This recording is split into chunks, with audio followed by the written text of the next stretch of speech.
We are the Gujarat Technological University. Since its inception over a decade ago, GTU has been empowering young and curating minds to realize their true potential. Over 4 lakh inspired students are enrolled with one of the premier academic universities in India. With more than 450 affiliated colleges in its fold operating across 5 zones of the state, GTU, the International Innovative University, your place to move forward.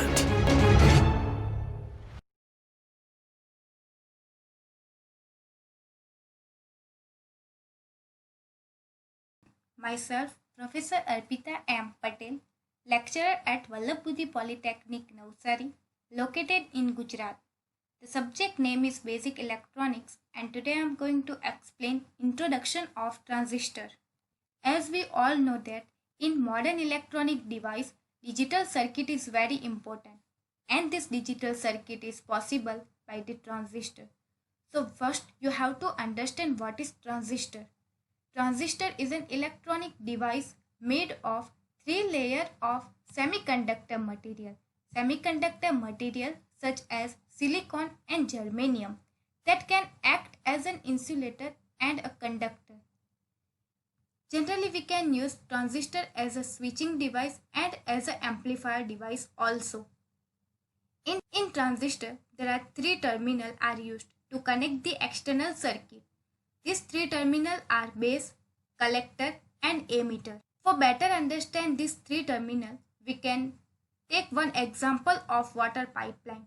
In water pipeline, the incoming of the water pipeline is act as a emitter, the outgoing of the water pipeline is act as a collector, and the valve of the water pipeline is act as a base.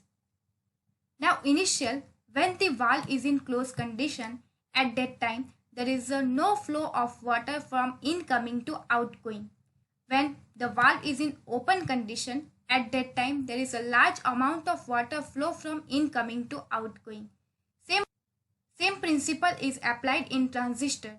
By controlling the base current, we can easily control the collector current and the emitter current. As you can see in pipeline, the valve is the controlling factor. Same in transistor, the base is the controlling factor. So in transistor, base is responsible to activate the transistor, while the collector is connected to positive terminal and the emitter is connected to negative terminal. There are different types of transistor which are available in market. Next is a region of transistor. So there are 3 types of region are in transistor. First is emitter, second is base, and third one is a collector. These regions are differentiated by its thickness and its doping level. Now what do you mean by doping level?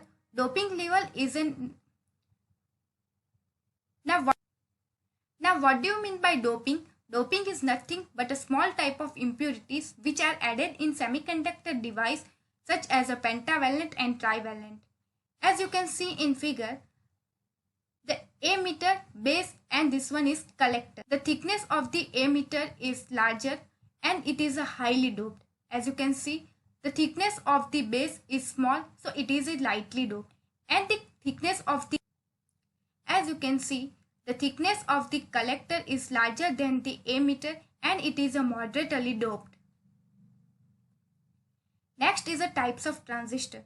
There are different types of transistor available in market. First one is a BJT, which means bipolar junction transistor. Second one is a UJT, unipolar junction transistor. Third one is a FET, field effect transistor. And last one is a MOS, which means metal oxide semiconductor. In this lecture, we will discuss about BJT, which means bipolar junction transistor. So first of all, what is bipolar transistor? Bipolar junction transistor is a semiconductor device consists of 2 PN junction. As shown in figure, there are 2 PN junction diodes are connected in this way. It is called as a bipolar junction transistor. In bipolar junction transistor, there are also 3 terminals, emitter, base and collector. Bipolar junction transistor has 2 types. One is NPN transistor and second one is a PNP transistor. Next is a symbol of transistor. So first, what is NPN transistor? When p-type semiconductor device is put between two n-type semiconductor device, it is called as a NPN transistor. While n-type semiconductor device is put between two p-type semiconductor device, it is called as a PNP transistor. As you can see, the symbol of the two transistors are the same. So how can we identify that this is the NPN transistor and this is the PNP transistor? As you can see, the arrow of the two transistors are different. In first figure, the arrow is in outward direction, while in second figure, the arrow is in inward direction. The arrow defines the direction of current flow. Always remember that current is always flow from P to N. So in this figure, the arrow is outward direction. So current is flow from P to N, right? So base becomes P, emitter becomes N, the collector region becomes N, and it is going to be NPN transistor. While in this figure, the arrow is in inward direction. So current is always flow from P to N. So this one is going to be P, this one is going to be N, and this one is going to be P, and it is called as a PNP transistor. Now the basic operation will be described using the NPN transistor.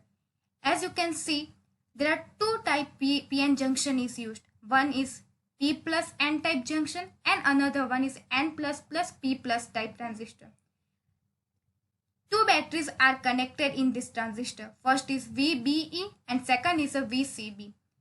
The first PN junction diode is connected in forward direction while the another PN junction diode is connected in reverse bias condition. So in first condition, the P is connected to positive terminal of the battery while the N plus plus is connected to negative terminal of the battery. So this region becomes forward bias.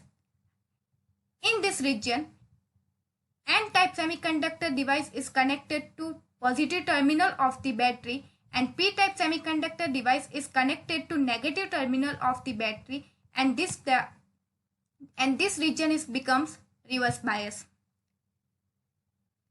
Now the emitter is connected to negative terminal of the battery and the collector is connected to positive terminal of the battery. In N plus plus type semiconductor, the majority charge carriers are electron, while in N-type semiconductor also the majority charge carriers are electrons, and in P plus type semiconductor the majority charge carriers are holes. As you can see, the base is lightly doped, so there are small amount of holes are present in the base. So now the emitter is connected to negative terminal of the battery and this is the negatively charged. So due to some force, these electrons move from emitter to base. Now in base, there are small amount of holes which are combined with the electrons. Only 2 to 5% holes are combined with this electron and 95 to 98% of electrons move from emitter to collector region. Now 2 to 5% of electrons are combined. It is called as a valence electron, and due to this there is a small amount of base current also flow. Now 95 to 98% of electrons are flow from emitter to collector, and the collector is connected to positive terminal of the battery. This positive terminal of the battery attract the all electrons from this side. So there is a large amount of current is flow in collector. Now applying KCL, as we all know the statement of the KCL that sum of the current entering is equals to sum of the current leaving. So IE is the summation of base current plus collector current. So I hope you can understand the basic operation of NPN transistor.